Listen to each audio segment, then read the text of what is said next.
दोस्तों कहते हैं कि वहम था कि सारा बाग अपना है। वहम था कि सारा बाग अपना है। तूफान के बाद पता चला कि सूखे पत्तों पर भी हक हवाओं का है। नमस्कार, मेरा नाम है प्रदीप चौहान। बात समझनी है तो पूरी सुननी होगी।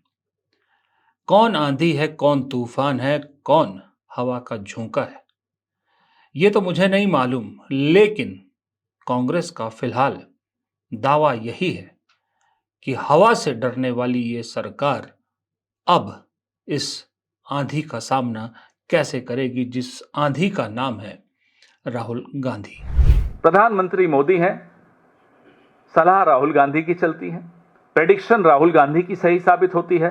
ये किस तरह की सरकार चला रहे हो? और अब इतने दबाव में आ गए हैं कि अब राहुल गांधी जी जो कहेंगे, कांग्रेस पार्टी जो कहेगी, विपक्ष जो कहेगा, ये लागू करेंगे। इतने हिले हुए हैं ये लोग आज की तारीख, क्योंकि इनकी चोरी रंगे हाथों ये पकड़े गए। विदेश नीति में फ्लॉप, आंतरिक सुरक्षा में फ्लॉप, अर्थव्यवस्था में फ्लॉप, सरेआम। मैं देश की बेइज्जती नहीं मानता, क्योंकि देश को इन्होंने अपने आप से अलग रखा है, अपनी छवि को ही निखारते रहे। ये पूरे विश्व में भारत के प्रधानमंत्री की छवि मिट्टी में मिल चुकी है। आज प्रधानमंत्री एक लेम डक प्राइम मिनिस्टर हैं। हल्की सी हवा चलेगी, चरमरा के ये सरकार गिर जाएगी।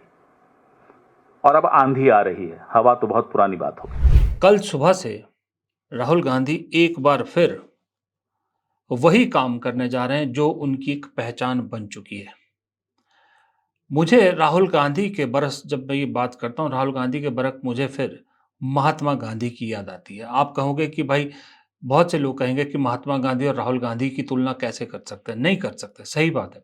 महात्मा गांधी की तुलना किसी से भी नहीं की जा सकती, लेकिन जो मुझे दोनों में समानता दिखती है वो ये दिखती है कि जब जब महात्मा गांधी सत्ता के खिलाफ रास्ते पर उतरे थे, तब तब अंग्रेजों की सत्ता हिली थी। और ठीक करीब करीब 8 दशकों के बाद जब एक और गांधी, जिसका नाम राहुल गांधी है, जब जब वो सड़क पर उतरा है, तब तब सत्ता में बैठे मोदी जी की गद्दी हिली है।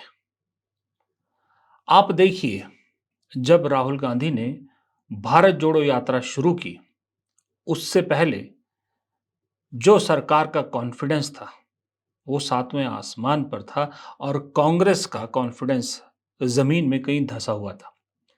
लेकिन उस एक यात्रा ने पूरा जो राजनीतिक माहौल है देश का बदल दिया और बीजेपी जो 400 पार का सपना देख रही थी, कहां 240 पर टिक गई। फिर वही कुछ लोग सवाल उठाएंगे कि 240 भी फर्जी है, राहुल गांधी तो कह रहे हैं कि 60-70 कम थी। चलिए, वो बात बहस का अलग मुद्दा है, लेकिन ऑफिशियली तो 240 पे टिक गई। जिंदगी में पहली बार मोदी जी को बैसाखियों के सहारे की सरकार चलानी पड़ी। फिर वो भारत जोड़ो यात्रा के बाद भारत न्याय यात्रा निकाली, उसका असर भी दिखा। जहां जहां से वो निकली, वहां वहां से कांग्रेस ने अच्छा परफॉर्म किया। भारत जोड़ो यात्रा और न्याय यात्रा राहुल गांधी की पहचान बन गई। अब इसी पहचान को आगे बढ़ाते हुए राहुल गांधी कल सुबह से फिर एक यात्रा पर निकल रहे हैं। इस बार यात्रा का नाम है वोटर अधिकार यात्रा, जो बिहार के सासाराम से शुरू होते हुए तकरीबन 16 दिनों में 1300 किलोमीटर कवर करेगी और 1 तारीख को पटना में महाविशाल रैली के साथ खत्म होगी। एसआईआर और वोट चोरी के खिलाफ राहुल गांधी की इस यात्रा में जाहिर सी बात है तेजस्वी यादव साथ होंगे और बहुत से इंडिया गठबंधन के नेता बीच बीच में शामिल होने की उम्मीद है। इस देश के लोकतंत्र ने करवट ली है। ये फिर एक ऐतिहासिक यात्रा जो कल शुरू होने वाली है, लोकतंत्र करवट लेने वाला है। हम सब के अस्तित्व की लड़ाई के लिए यह यात्रा एक मील का पत्थर साबित होगी। This March will become a milestone in the history of our democracy. Every time Mr. Rahul Gandhi has embarked upon a march like this, democracy has turned a page, a leaf.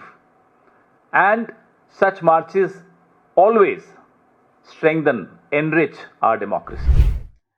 क्योंकि मैं बड़ा firm believer हो गया हूं इस चीज का कि राहुल गांधी की बातों का मजाक उड़ाया जाता है, लेकिन एक बात बिल्कुल आप मान लीजिए, गांठ बांध लीजिए कि वो शख्स जब कोई आरोप लगाता है बिना तथ्यों के नहीं लगाता। उसके पास कुछ ना कुछ होता है। आप मान के चलिए, आज के दिन आप लिख लीजिए, जिस दिन इस देश की सरकार बदलेगी, अडानी और राफेल को लेकर जितने आरोप राहुल गांधी ने लगाए हैं, वो सब सच साबित होंगे। और वो सरकार नहीं करेगी, इस देश की मीडिया ही देखना, उसकी पूरी जानकारी सबके सामने रखेगी, वो सारी बातें सच निकलेंगी।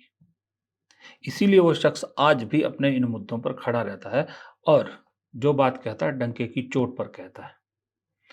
देर लगती है समझने में, लेकिन लोगों को समझ में आती है। वो कहते हैं ना, देर आए पर दुरुस्त आए। अब दुरुस्त आ रहा है। और कल थका हुआ प्रधानमंत्री 103 मिनट बोलता है, लेकिन उसमें पूरे भाषण में थकावट, मिन्नत और डर के अलावा और कुछ दिखाई नहीं दिया इस पूरे देश को। मैंने भी कल अपने वीडियो में यही चीज आपके सामने रखी थी। अब ऐसे में एक व्यक्ति फिर सड़क पर उतर रहा है। वोट चोर, गद्दी छोड़, ये नारा चस्पा करता जा रहा है जहां जहां से जा रहा है। ये दौर इस देश में शुरू भी प्रधानमंत्री मोदी ने ही किया। आप मान के चलिए, इंदिरा गांधी के बाद किसी एक शख्स को लेकर इस देश की राजनीति में, एक शख्स के नाम पर पूरी राजनीति घूम रही हो किसी पार्टी की, खत्म हो चुका था। लेकिन नरेंद्र मोदी ने 2014 के बाद हर चीज को अपने आसपास घुमाना शुरू किया। हर चीज के केंद्र में नरेंद्र मोदी रहे। लेकिन हर एक अध्याय का अंत होता है। मोदी अध्याय का भी अब अंतिम पड़ाव शुरू हो चुका है। अब जो चीजें नरेंद्र मोदी के आसपास घूमती थी, अब सेंटर में राहुल गांधी है, उनके आसपास घूम रहे हैं। अगर नरेंद्र मोदी जी ने पिछले 11 साल से हर चीज को अपने आसपास ना घुमाया होता, अपनी पार्टी, अपनी सरकार के आसपास घुमाया होता, तो आज विपक्ष में भी राहुल गांधी सेंटर में नहीं होता, बल्कि कोई पार्टी होती, कोई संगठन होता, कोई इंडिया गठबंधन होता। लेकिन शख्सियत सेंट्रिक आपने जो है राजनीति खुद इस देश को दी, तो अब उसी शख्सियत सेंट्रिक राजनीति का शिकार भी हो रहे हैं। क्योंकि एक शख्सियत के सामने कोई दूसरी स्ट्रांग शख्सियत खड़ी हो जाती है, तो फिर पहली वाली का मिटना तय होता है। आजकल दरअसल राहुल गांधी के साथ बहुत से वन लाइनर जुड़ गए हैं, और ये वन लाइनर का असर, या वन लाइनर कैसे जुड़ने लगे, इसका सबसे बड़ा जो कारण है वो राहुल गांधी का वो एक्सपोज है, जहां चुनाव आयोग को एक तरह से बेनकाब कर दिया राहुल गांधी ने उस प्रेस कॉन्फ्रेंस। उसके बाद सोशल मीडिया पर, क्योंकि गोदी मीडिया भी मजबूरी में राहुल गांधी को दिखाने के लिए मजबूर हो गया है, राहुल गांधी को स्पेस देना पड़ता है, लेकिन सोशल मीडिया पर राहुल गांधी एक तरह से आंधी तूफान बन के आए हैं। करोड़ों लोग राहुल गांधी की इस मुहिम से, वोट चोरी के खिलाफ जो मुहिम है उसमें जुट गए हैं। इंस्टाग्राम हो, फेसबुक हो, यूट्यूब हो, राहुल गांधी के हर वीडियोस को मिलियंस और मिलियंस लोग देख रहे हैं। कहा जा रहा है कि तकरीबन तकरीबन 30 से 40 करोड़ लोग अब तक राहुल गांधी के इस अभियान से जुड़ चुके हैं, अलग अलग फॉर्म में, अलग अलग प्लेटफॉर्म में। यानी एक तरह का तूफान बन के उभर आए हैं। और आपको भी मालूम है, सोशल मीडिया पे ज्यादा कौन एक्टिव होता है? सोशल मीडिया पे वो वर्ग एक्टिव ज्यादा होता है जिस वर्ग के हाथ में इस देश में क्या होना चाहिए, क्या नहीं होना चाहिए, ये होता है।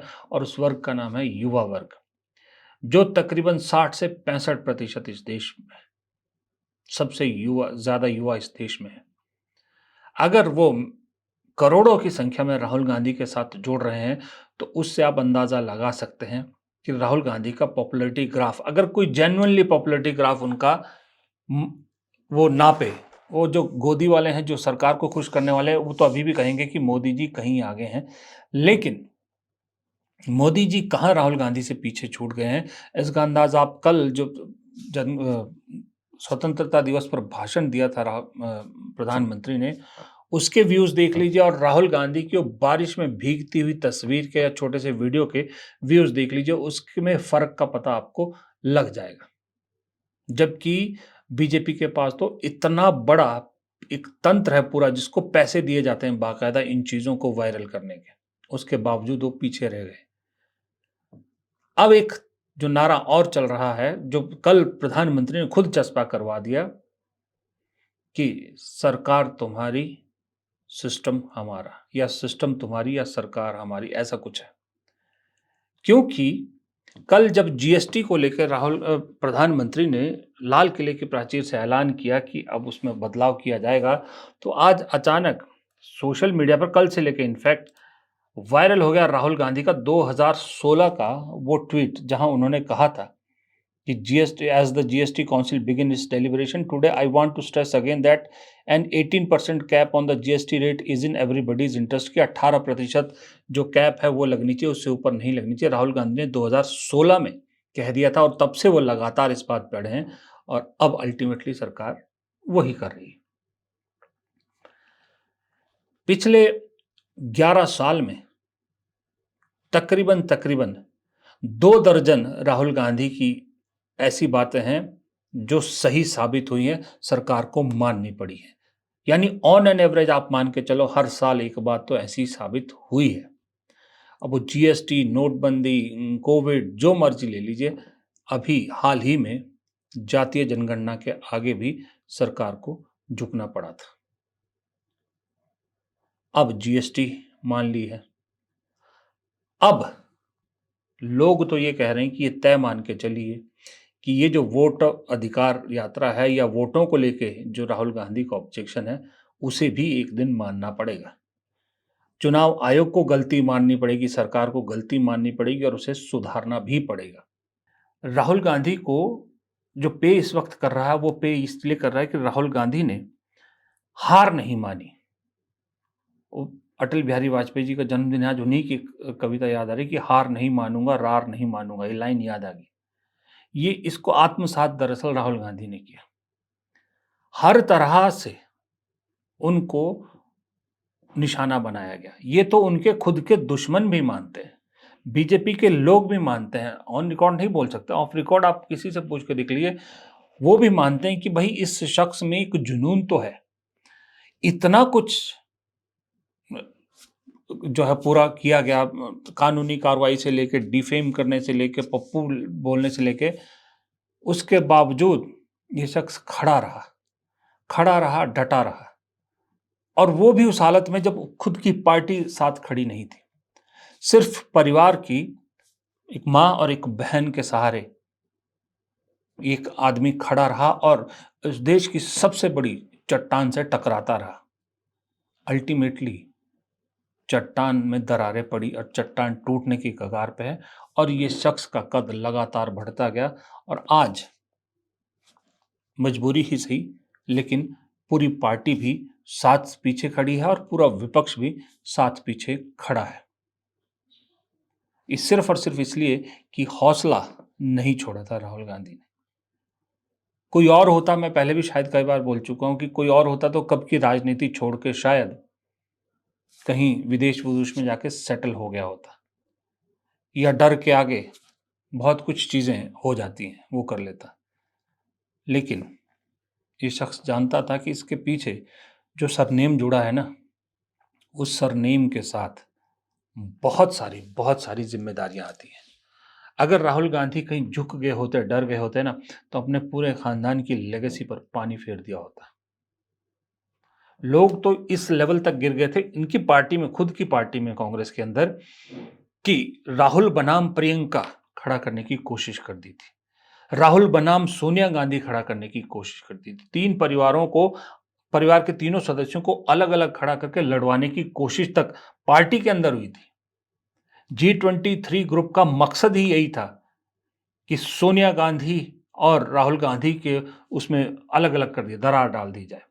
फिर एक ग्रुप उठ खड़ा हुआ, कहा प्रियंका गांधी को कमान मिलनी चाहिए। ये सब आपको याद है। अपने घर में ही लोग अपने को लड़ाने के लिए तैयार थे, लेकिन ये संस्कार कहो या परिवार की बॉन्डिंग कहो या परिवार ने जो देखा है, इन लोगों ने बचपन से जो देखा है, अपने यहाँ पर जो है वो अपने पहले अपने चाचा की मौत देखी, फिर अपनी दादी की देखी, फिर अपने पिता की मौत देखी।